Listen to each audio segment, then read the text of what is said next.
Criminal records ఉన్నటువంటి ఓ రాజకీయ నాయకుడి కుట్రల కారణంగా నిజాయితీపరుడైనటువంటి ఒక ఐపీఎస్ ఆఫీసర్ 5 సంవత్సరాల పాటు ఎన్నో ఇబ్బందులను ఎదుర్కొన్నారని, కక్ష సాధింపు చర్యలలో భాగంగా సస్పెన్షన్ని కూడా ఎదుర్కొన్నారు అంటూ ఒక వార్త సోషల్ మీడియా వేదికగా చక్కర్లు కొడుతున్నటువంటి నేపథ్యంలో అసలు క్రిమినల్ రికార్డ్స్ ఉన్నటువంటి ఆ రాజకీయ నాయకుడు ఎవరు? ఆ ఐపీఎస్ను ఎందుకు ఇబ్బంది పెట్టారు? అసలు తెర వెనక ఏం జరిగింది అనే అంశానికి సంబంధించి మనతో మాట్లాడేందుకు ప్రముఖ రాజకీయ విశ్లేషకులు జగదేవ్ గారు మనతో ఉన్నారు. జగదేవ్ గారితో మాట్లాడు. జగదేవ్ గారు నమస్తే అండి. నమస్తే. క్రిమినల్ రికార్డ్స్ ఉన్నటువంటి ఓ రాజకీయ నాయకుడి వల్ల, ఆయన కుట్రల వల్ల నిజాయితీపరుడైనటువంటి ఒక ఐపీఎస్ 5 సంవత్సరాల పాటు తీవ్ర ఇబ్బందులను ఎదుర్కొన్నారని, కక్ష సాధింపు చర్యల్లో భాగంగా సస్పెన్షన్ని కూడా ఆయన ఎదుర్కోవాల్సి వచ్చింది అంటూ ఒక వార్త ఇప్పుడు సోషల్ మీడియా వేదికగా చక్కర్లు కొడుతూ ఉంది. ఇంతకీ ఆ రాజకీయ నాయకుడు ఎవరు? ఆయన ఐపీఎస్ మీద ఎందుకు కుట్రలు పన్నారు? ఎందుకు ఐపీఎస్ని ఇబ్బందికి గురి చేసేందుకు ప్రయత్నం చేశారు అంటే ఏం చెప్తారు? ఆ కుట్రలు పన్ని రాజకీయ నేర చరిత్ర ఉన్న వ్యక్తి అయితే అందరికీ తెలిసిందే. అది కాసేపు పక్కన పెడితే, ఇప్పుడు ఒక సీనియర్ ఐపీఎస్ ఆఫీసరు అన్నీ అనుకున్నట్టు జరిగితే ఏపాటికి డీజీపీ స్థాయిలో ఉండాల్సిన వ్యక్తి ఏబి వెంకటేశ్వర గారు. సో ఆయన చేసిన నేరము ఏమైనా ఉందంటే, 2014 నుంచి 19 మధ్యలో చంద్రబాబు నాయుడు గారు ముఖ్యమంత్రిగా ఉన్నప్పుడు ఇంటెలిజెన్స్ చీఫ్గా వ్యవహరించడమే ఆయన చేసిన పెద్ద నేరం. అదే పెద్ద మాస్టర్ డిగ్రీ అయిపోయింది ఆయనకి. అంటే ఇప్పుడున్న ప్రభుత్వానికి. అంటే ఇప్పుడు ఎలా అయిపోయిందంటే, సివిల్ సర్వెంట్స్ అంటే ఐఏఎస్లు కానీ ఐపీఎస్లు కానీ వాళ్ళు నిజంగా ఒక నిర్ణయం తీసుకున్నా, లేదా ఒక అడ్మినిస్ట్రేషన్ లా పట్టుకొని దాన్ని నడిపించాలని చూసినా, వాళ్ళు తలుచుకుంటే రాజ్యాలు చరిత్రలు కూడా మారిపోతాయి. కానీ ప్రజాస్వామ్య వ్యవస్థలో ప్రతిదీ వాళ్ళు ఓన్గా చేయడానికి వీలు లేకుండా రాజ్యాంగం ఒకటి ముడిపెట్టింది. వీళ్ళ మీదకి ఒక మొగుడిని తీసుకొచ్చి, లేదు ప్రజల నుంచి ఎన్నుకోబడిన వాడే అవుతాడు, వీని చెప్పిన ప్రకారమే మీరు ఈ అడ్మినిస్ట్రేషను, ఈ లా అండ్ ఆర్డర్ వీని కంట్రోల్ ఉండాలి అన్నట్టుగా చెప్పారు. సరే అని చెప్పి అలాగా ఈ ఐఏఎస్లు కోస్త రాను ఏమైపోయిందంటే, ఐఆర్ఎస్ఐఐ అన్నది కూడా చాలా వరకు మనం వార్తల్లో కూడా చూసాం. దానివల్ల సఫర్ అయిన వాళ్ళు ఉన్నారు, దానివల్ల మంచి పేరు తెచ్చుకున్న వాళ్ళు ఉన్నారు. ఏ సంబంధం లేకుండా పోయినా, ఎటువంటి చర్యలకు ఉపక్రమించకపోయినా ఇబ్బందులు పడే వాళ్ళు ఉన్నారు. ఆ ఇబ్బందులు పడే వాళ్ళు ఈ వెంకటేశ్వర గారు ఒకరు. అసలు ఇప్పుడు ఆయన ప్రస్తావన ఎందుకు ఇప్పుడు సోషల్ మీడియాలో వైరల్ అవుతుంది, ఆయన గురించి మాట్లాడుకోవాలనుకుంటే, ఇంకా రేపో మాపో ఆయన సర్వీస్ దగ్గర పడుతుంది, రిటైర్మెంట్ సర్వీస్ వచ్చే నెల చివరికి ఆయనకి. ఎస్. కాబట్టి ఆయన పదవీకాలం పూర్తవబోతుంది. పదవీకాలం పూర్తయినప్పుడు ఎప్పుడో అంటే ఒక 25-30 ఏళ్ళ కిందట సర్వీస్లోకి వచ్చుంటారు. సో అంత సీనియర్ సర్వీస్ ఉన్నప్పుడు ఐఏఎస్ ఐపీఎస్ ఇప్పటికి రాష్ట్ర బాసులు అయిపోవాలి. అంటే రాష్ట్రానికే సుప్రీం బాస్ లాగా అయిపోవాలి, ఒక డీజీపీ స్థాయిలో, లేదంటే ఐఏఎస్లో అయితే చీఫ్ సెక్రటరీ స్థాయిలో, లేదంటే పిఎంఓ దగ్గర ఎక్కడో ఉండాల్సిన వ్యక్తులు ఇట్లా ఇంకా వాళ్ళు అదే ఐపీఎస్ క్యాడర్లోనో ఏదో ఒక వర్గానికి లేదా ఒక వింగ్కి డిఐజీగానో ఐజీగానో మిగిలిపోయే పరిస్థితి వస్తుంది. ఎందుకంటే కేవలం రాజకీయ నాయకుల మధ్యలో నలిగిపోవడమే. ఇప్పుడు ఒక నాయకుడు సక్రమంగా పనిచేస్తున్నాడు అనుకున్నాం.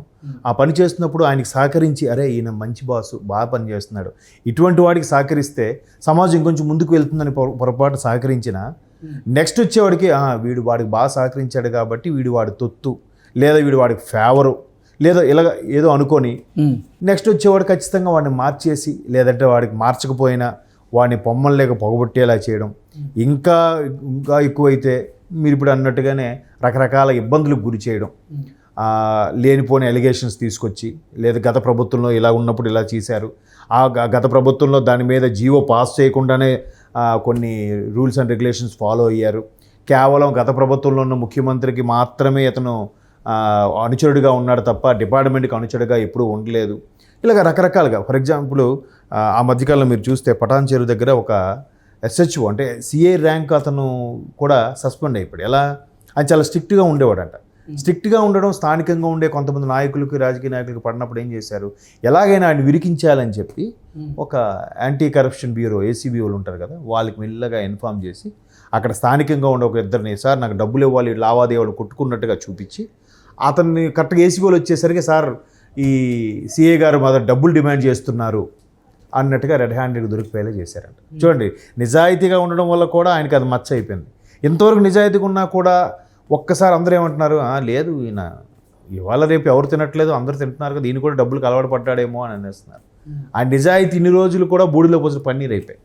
అలాగా ఇంకా సుపీరియర్స్ అయితే చెప్పక్కర్లేదు, చాలామంది లొంగుతారు, చాలామంది లొంగరు. ఇంకొంతమంది ప్రెజర్స్, అక్కడున్న పరిస్థితుల దృష్ట్యా, రాజకీయ ప్రెజర్స్ దృష్ట్యా, అరే ఎందుకు మన పని మనం చేసుకెళ్ళిపోతే పోలే అనుకునే వాళ్ళు ఉంటారు. ఇంకొంతమంది అమ్మో వీడికి మాత్రం లొంగకపోతే నన్ను నా కుటుంబ సభ్యులను ఏం చేస్తారో అని భయపడి ఉంటారు.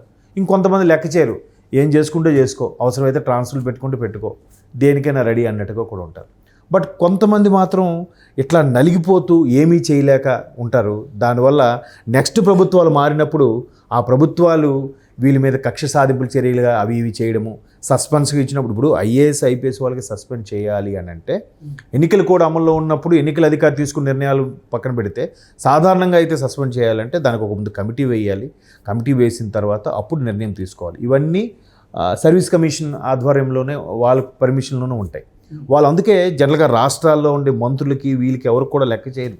ఏదైనా తేడా వస్తే సర్వీస్ కమిషన్ నుంచి ఒక కమిటీ వేసి వాళ్ళకి ఎంక్వైరీ చేసిన తర్వాత సిట్ అనేది ఒకటి వేసిన తర్వాత అప్పుడు ఎంక్వైరీలో నిజమని ప్రూవ్ అయితే అప్పుడు వాళ్ళ మీద చర్యలు ఏమైనా తీసుకోవడానికి ఉంటుంది. అంతేగాని ఆషామాషిగా చర్యలు తీసుకోవడానికి కూడా ఉండదు. సర్వీస్ ఏజెంట్లు ఎవరైతే ఉన్నారు వాళ్ళు, మన ఐఏఎస్ ఐపీఎస్లు ఎవరైతే ఉన్నారో సివిల్ సర్వెంట్స్కి.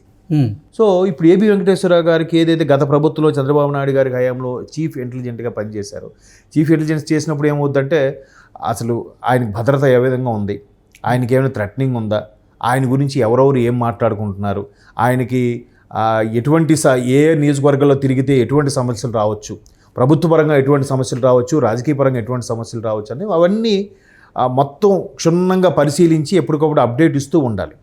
అంతవరకు ఆయన భద్రత వరకు. బట్ అలాంటప్పుడు ఏమవుతుంటే ఒక రకమైన ర్యాపో మెయింటైన్ చేసిన తర్వాత కొంచెం పర్సనల్ విషయాల్లో కూడా ఇన్వాల్వ్ అయ్యి పర్సనల్గా కూడా వాళ్ళు పనిచేసినప్పుడు ప్రత్యర్థులకు ఎలా ఉంటుందంటే, వీడు పలానా రాజకీయ నాయకుడు చాలా ఫేవర్గా ఉన్నాడు, ఈయన మన గవర్నమెంట్ వచ్చాక చూద్దాం అన్నట్టుగా వ్యవహరిస్తారు. సో ఫేవర్గా ఉన్నంత మాత్రం మంచి పనులకు ఫేవర్గా ఉన్నా కూడా తప్పేనా? మంచి పనులకు ఫేవర్గా ఉన్నా కూడా చెడుకే దారి తీసేలా కనిపిస్తుంది.